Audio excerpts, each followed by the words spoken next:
My granddaughter's hand was shaking so hard the salt shaker rattled when she set it down. We were sitting in a crowded diner in South Winnipeg, the kind of place where the air smells like burnt coffee and grease, a place my son, David, used to love. But David wasn't there. It was just me and 13-year-old Maya.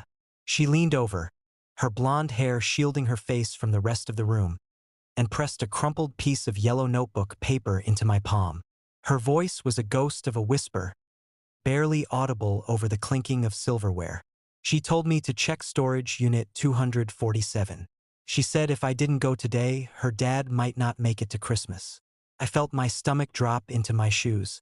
I looked at her, really looked at her, and saw the terror in her eyes that no child should ever carry. I didn't know then that opening that unit would ruin my family, but I knew that if I ignored her, I'd be burying my only son. And before I tell you what I found behind that rusted metal door, what turned a quiet warning into a family nightmare, take a moment to subscribe and stay with me. Stories like this unfold one truth at a time, and you won't want to miss what came next.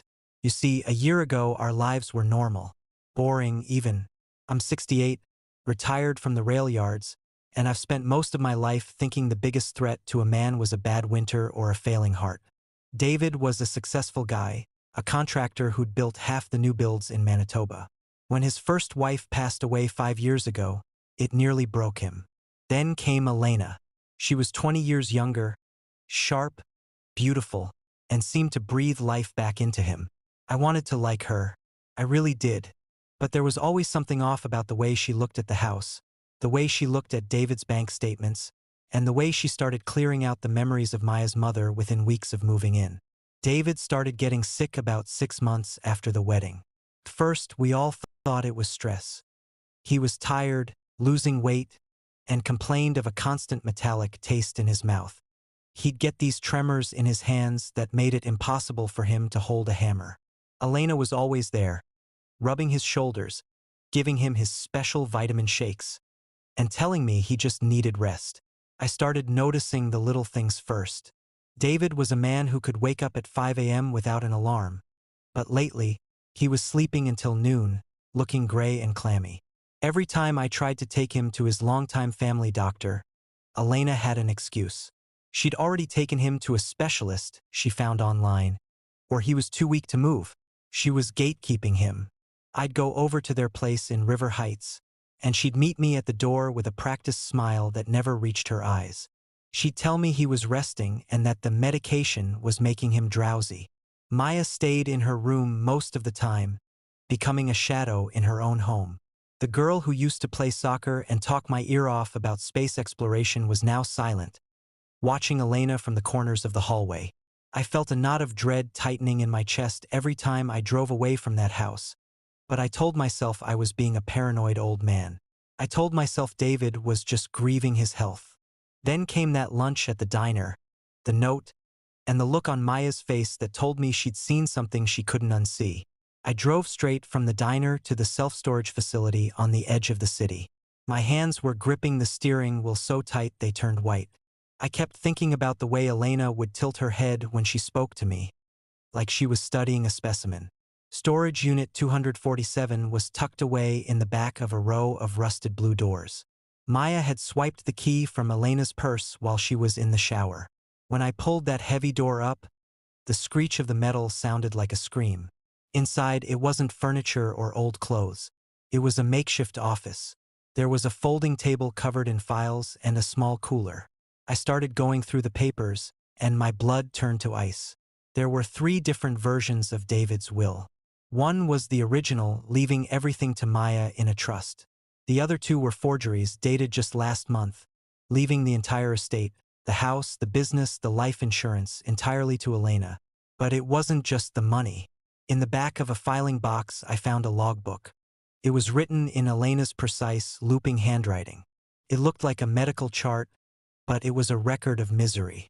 She had been documenting David's symptoms with the coldness of a lab technician. She'd listed the dosages of something called thallium. I'm an old rail worker, and I knew what that was. It used to be used in rat poison. It's tasteless, odorless, and it mimics the flu or a dozen other illnesses until it finally stops the heart. She had notes on his heart rate, his bouts of vomiting, and how long it took for the tremors to start after she gave him his vitamins. There were photos too, surveillance photos of me coming and going from the house, and photos of David sleeping, looking like a corpse. She wasn't just killing him. She was studying his decline like it was a project. I found a receipt for a private pharmacy in another province and a stash of industrial-grade chemicals. The realization hit me like a physical blow. She was poisoning my son right under my nose, and she was doing it slowly so it would look like a natural decline. She wanted that inheritance, and she didn't care if she left a teenage girl an orphan to get it. I stood there in that cold, dark unit, holding the proof of my son's slow-motion murder, and I realized I couldn't just go to the police yet. If I tipped her off, she could finish him tonight. She was living in the house with him. She prepared every meal. I had to play it cool. I had to go back to that house, look that woman in the eye, and pretend I didn't know she was a monster while I figured out how to save my boy without her catching on. The next 3 days were the hardest of my life. I went to the house the following morning, carrying a bag of groceries like I usually did. Elena opened the door, wearing a soft cashmere sweater, looking every bit the grieving, worried wife. She told me David had a rough night and was sleeping. I forced myself to smile. I forced myself to pat her hand and tell her what a saint she was for taking such good care of him. Felt like swallowing glass. I went upstairs to David's room. He looked terrible. His hair was thinning, and he looked like he'd aged 20 years in a month. When he opened his eyes, he didn't even seem to recognize me at first. I leaned in close, checking for the hidden camera I'd suspected she'd installed. I found it tucked into a smoke detector. I didn't look at it. Instead, I whispered to David about the weather, about the Jets game, anything to keep the tone normal. While Elena was downstairs making tea, I managed to swap out his vitamin bottle with an identical one I'd filled with crushed-up sugar pills. I knew it wouldn't fix the damage already done, but it would stop the daily dose of poison. I also did something risky. I'd bought a tiny, button-sized voice recorder and tucked it into the underside of the nightstand with some heavy-duty tape. I needed her on tape. I needed her to say something that would prove intent. That evening, I sat in my truck down the street, watching the house through binoculars. I saw her through the kitchen window, humming to herself as she stirred a pot on the stove. She looked so peaceful. It was chilling. She was a predator in a suburban disguise. I spent the nights talking to a friend of mine, a retired cop named Miller. He told me that with the evidence from the storage unit we had a start, but we needed to catch her in the act of administration or get a confession to make it airtight. He helped me set up a plan. I needed to get David out of that house, but Elena wouldn't let him leave. She'd claimed he was too fragile for travel. I knew I had to wait for the moment she felt most confident. I'd planted a seed, telling her I was thinking of selling my own property and adding her to my will as well, since she was family. Greed is a powerful motivator. It made her sloppy. She started acting even more affectionate, even more helpful. She thought she was winning. She thought she'd fooled the old man. The climax came on a Tuesday. I'd arranged for a private ambulance to be on standby around the corner. I went to the house early, claiming I wanted to take David for a breath of fresh air in the backyard. Elena tried to block me, her voice sharpening for the first time. She told me it was too cold, that he was too weak. I didn't back down. I told her I'd already called his doctor and the doctor agreed he needed vitamin D. I watched her eyes dart around, calculating. She finally agreed, but said she'd bring him his medication first. I watched her go into the kitchen. I'd installed a secondary hidden camera of my own the day before, disguised as a messy pile of mail on the counter. Through my phone, I watched the live feed. I saw her pull a small vial from a hidden compartment behind the spice rack. She dropped several clear drops into a glass of water. This was it. My heart was pounding so hard I thought it would burst. She walked into the bedroom with the glass. I followed her, my phone recording everything. As she leaned over David, urging him to drink, I stepped forward. I didn't shout. I just took the glass from her hand. The look of pure, venomous shock on her face is something I'll never forget. She tried to grab it back, claiming it was just water and electrolytes. I told her, "If it's just water, Elena, Why don't you take a sip? She froze. The mask finally slipped. Her face contorted into something ugly and hateful. She knew. She looked at the door, then back at me, realizing I wasn't the bumbling old man she thought I was. That's when the police, whom Miller had alerted, came through the front door. They'd been waiting for my signal. Elena didn't go quietly. She screamed. She kicked. She accused me of elder abuse, of trying to frame her. But they found the vial in her pocket. They found the logs in the storage unit. And most importantly, they found the video of her spiking that glass. They took her out in handcuffs while the paramedics rushed in to get David.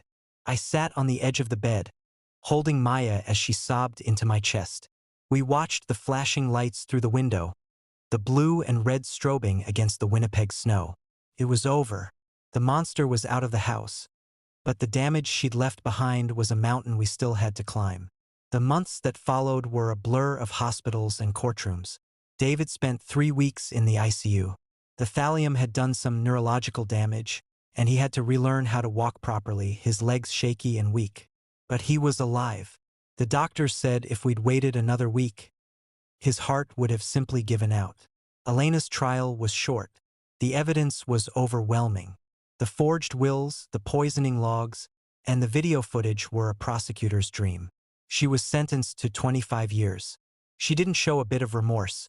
Not even when Maya stood up in court and told the judge how she used to lie awake at night, listening to her father groan in pain, too scared to speak up until she couldn't take it anymore. David is back home now.